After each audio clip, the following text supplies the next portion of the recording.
All right, here it is. All of your questions about how I create content is actually going to be in this video, giving away all of my secrets. I'm going to give you the full breakdown of all of my equipment and software and tools and apps and how I put it all together to create the content that you're listening to, that you're watching, however you're consuming this, how it all comes to fruition. This video is going to be jam-packed, so I want to make sure we get right into it. So first, I want to talk to you guys about the tools, apps, and all of the software that I use. Now, I used to be known, and I'm kind of still known for this, to be the software or app queen. Like, I have a tool for everything you think you could possibly need. And kind of over the last couple of years, I've really started to refine my tech stack and really figure out all the tools and apps and software that I actually need to create content on a daily, weekly, or monthly basis. And I've refined it down. And while a lot of this might seem new to you, or maybe you're familiar with some of this stuff, and it may seem like a lot, I promise you, I used to use a lot more. Okay, so first I want to show you guys how I use Asana so you guys can kind of see my tasks. I obviously have a lot of other business projects in here. And the way that I use Asana is it is project-based, repetitive tasks that I need to see their due dates. So just kind of keep that in mind. So you guys can see today we have a YouTube recording day. And today I'm going to knock out a bunch of different stuff. I'm currently refining what this looks like, but if you want to do something like this, you can add in subtasks, record video. Then you need to upload assets into Drive. And you can just basically list out all of the different tasks that you need. I've been doing this for so long that I pretty much remember everything, but this is also something I'm kind of playing around with for the new year. But as you can see, I have additional daily tasks. These repeat every single day that I need to check Airtable. I need to do community management, and I need to do in the moment content for Instagram stories and TikTok.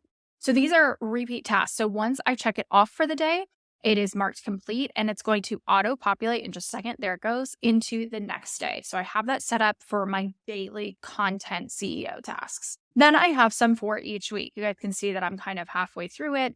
But today we're going to record some short form videos, and I play around with these due dates. I need to review and approve content for next week, write newsletter caption and graphics. So I schedule those out. I obviously already did these things related to my weekly content creation process. So that's how I manage my content related tasks.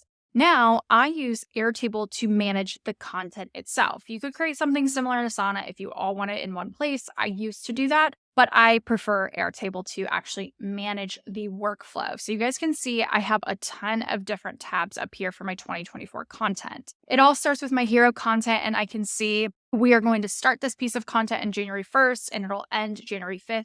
Remember, keeping in mind that I do a specific topic for each week, and it starts with a hero piece of content, YouTube videos, and funnels out into podcasts, newsletters. And you guys can see we have additional content ideas for it, a link to the project. And then I can see what day each piece of content that's repurposed, I get to see where it's going out. And this is all connected in Airtable.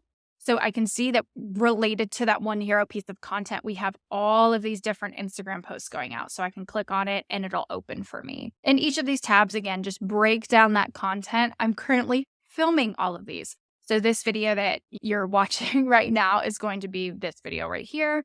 And you can see that I'm eventually going to have, once this video is done, all of this will be in here. This is the literal exact, script is like a very harsh word. I like to call these an outline, but you guys can see my talking points. And this is how I manage every piece of content that gets put out in my business. Then moving into later, you guys can see that we have things scheduled. So we are always working 1 week in advance. And you guys can see that we have a lot of content here from Instagram, TikTok, and LinkedIn. We prefer to use later for just those platforms. I'm currently posting manually on Threads and using YouTube to post videos natively there. We're scheduling the videos. There is now a YouTube integration for Shorts and later. Currently, it is glitchy for me, but I will eventually be adding Shorts into my scheduling software. And coming into Canva, this is how I create all of my content. So you guys can see in here, this was 2023. We're going to be starting a new folder soon. I have it all broken down into folders, and each folder has all the different things that I need. So I use Canva to create a lot of content. Then I use an AI repurposing tool. This is something I played with at the end of 2023. So I used to use Claude. I preferred Claude over ChatGPT for just a bunch of different reasons. But I would literally, this is the entire YouTube transcript, and I would go back and forth with this AI tool to help me break that piece of content down into other multiple pieces of content. Like, can you take this YouTube video transcript and create an email that I can send out? And this was the basis for my email. And remember, keep in mind, any AI tool, you need to give it proper input and then also refine the output. This is just a working draft. I went in and, added in my flair, added in my flavor, looked at it to make sure it was correct, things like that. But I would go back and forth with this tool forever and just have it help me think of content ideas. Help me break down, like it gave me a whole Instagram carousel that I could create from that YouTube transcript, things like that. So I was using Claude for quite a few months until I came across Cast Magic. I want to do a more in-depth tutorial for you guys at a later point. This is something very, very new to my team. We've only done the last handful of YouTube videos. But basically, you upload the transcript of a podcast, of a YouTube video, of a long-form piece of content. As you upload it, it's going to use AI to pull the words out if you don't have the actual, worded transcript. Luckily, we do. But I have given it prompts. Everything that I used in Claude, all these prompts that I created, I put it into Cast Magic and it pulls it all for me all at once. Like as the transcript is uploading, it does all of this for me. So instead of having to go back and forth like chat style with a tool, whether you use Claude or ChatGPT, this takes some time still. Like you're having to wait for it to respond. You have to prompt it some more. Once you upload the transcript, it does all of this for you. So it can do anything from my show notes. It's doing pulling out some threads, pulling out some tweets. There's all kinds of different stuff in here and it does it automatically. So I'm not going back and forth with an AI tool. I've uploaded a lot of custom prompts. I can manage those prompts. So this is still on my thought process. AI is just pulling it for me. And then there is a chat component. So if I did want to go back to that chat style of AI, like, hey, I didn't love what you gave me here. Can you pull another 10 quotes between time, this, that, whatever? So I can still chat with it about that recording. And then the last two things, it's, I can't show it a screen recording, but I use Tezza and CapCut to kind of help aid in the visual content process. So if there's something I can't do in Canva, I will use CapCut to edit mobile videos. And then I use Tezza to kind of edit my photos if I want like a fun filter. But that's pretty much it. So now that we've reviewed the different tools, apps, and software, I want to dive into the actual physical products that I use to create content. So first, let's talk about actually taking photos and videos. Vast majority of the time, I am actually using my iPhone to create content. But then I also do like to use a more professional camera when it comes to creating my YouTube videos, since we are taking that content and breaking it down for other platforms. I need to be able to resize it. I need to be able to play around with it. So I use a Sony ZV-1 camera. And again, this is more of a professional camera, but it isn't so high end. I used to record on a big DSLR camera, and I'm telling you, that thing was worth thousands. It was from my photography days. But now I use this fun little point and shoot camera that really helps me get a better quality for YouTube without me having to spend a crap ton of money or have a ton of equipment to set up. It's just the perfect on the go camera. And then just as a little side note, I do hire a professional photographer at least once, sometimes multiple times a year, to take branded headshots of me. Because as much as I love a good selfie and my iPhone takes great quality photos, there's sometimes you just need that professional touch. So now when it comes to audio and sound quality, I really do recommend that is one of the first pieces of equipment that I do think you should invest in if you're wanting to produce longer form videos, if you have a podcast, things like that, is to get a microphone. I personally love the Blue Yeti. That is just my go-to. And again, it's a pretty low ticket microphone that gets the job done. They always run sales on Amazon.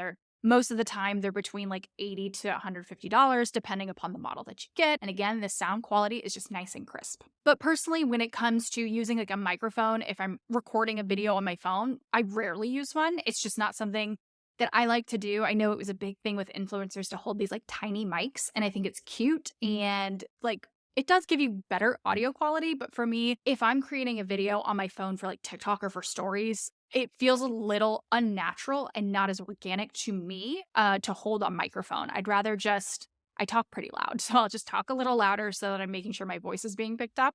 And that's kind of my go-to for just recording that video content on the go. And now there are a couple of other tools that 100% are not necessary, but that I've collected along the way in my content creation journey. Again, keep in mind, I've been in the marketing industry for over 10 years. I was also a photographer, so a lot of this equipment has been tested and I've used for years, and you do not need all of this stuff to produce high quality content. I'm just going to lay that out right now, but this is a look into what I like to use. Personally, I have quite a few different tripods for quite a few different reasons. I like to have a smaller tripod that sits on my desk for me to easily create like TikTok content or stories without when I hold my phone, it's sometimes a little too shaky, or if I set it on my desk, we get the dreaded like up angle where we see double chins. I'm like, this is just not cute. Some people can pull it off, but it's definitely not me. So I like to have a tripod on my desk to make sure that it's easy for me to create content just sitting where I am when inspiration comes or when I need to batch content.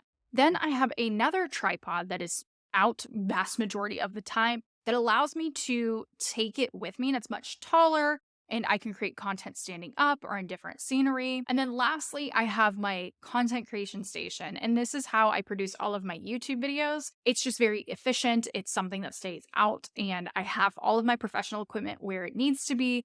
This was a bit more of an investment, and again, you do not need this, but it has made my specific content creation workflow so much easier because my equipment is always out where I need it to be. And it's always set up. And of course, it's portable and on wheels in case I need to use it for like a brand partnership and move around. It's just like the go-to tool, but I understand that it is a much larger investment. And then the last little tripod thing I use, I have a Flipstick Pro with like a MagSafe magnet. So it attaches to the back of my phone, and it's a little tripod on the go.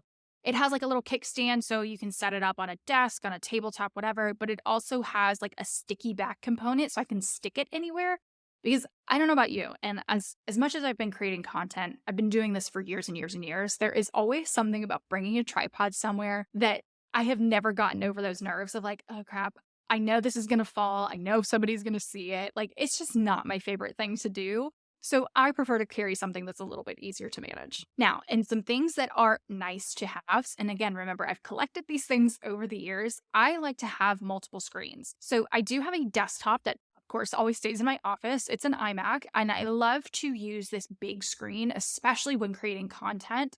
But then I also have it connected to my laptop. So I have those double screens, and I just use the same mouse back and forth between the two.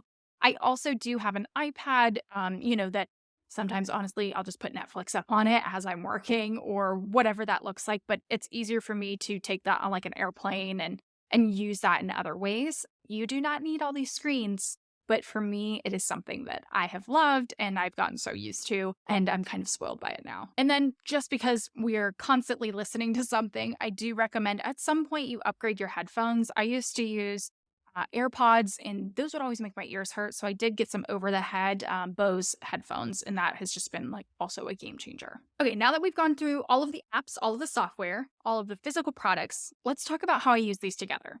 So each month, I sit down at my content creation station with my Sony ZV-1, my nicer camera, my Blue Yeti mic. I set up both of my screens because I am using my laptop to read my outline that's connected to my content creation station, and I'm recording directly to my desktop in Descript. So I'm using almost all of my equipment to record YouTube videos and podcast episodes once a month. Then each week, I tap into software like Asana and Airtable to manage the tasks, the workflow, and just see where each piece of content is. Of course, repurposing in Descript, creating additional content in Canva, using the AI tools to help me repurpose all of this content so that my content manager doesn't have to do all of it manually, or I don't have to go in and manually do every little thing. And of course, all of this will be scheduled in later. So each week, I'm really starting to tap into more of the softwares that I've mentioned throughout this video and less into the equipment, because by that time, vast majority of the content that we're creating, that we're repurposing, has already been done with the YouTube videos, the podcast. So bulk of the content will just be created on a computer. And then each day, as I see fit, again, this is not always a daily practice for me. There are certain days that I feel like creating more than others, but I will use those various tripods to create more in-the-moment stuff for like TikTok or Instagram stories. And on my phone, I'll use things like CapCut to edit videos. If I can't do it natively in the app, I really like to lean into just creating inside of TikTok and downloading that video before it gets published. instead of doing something in CapCut.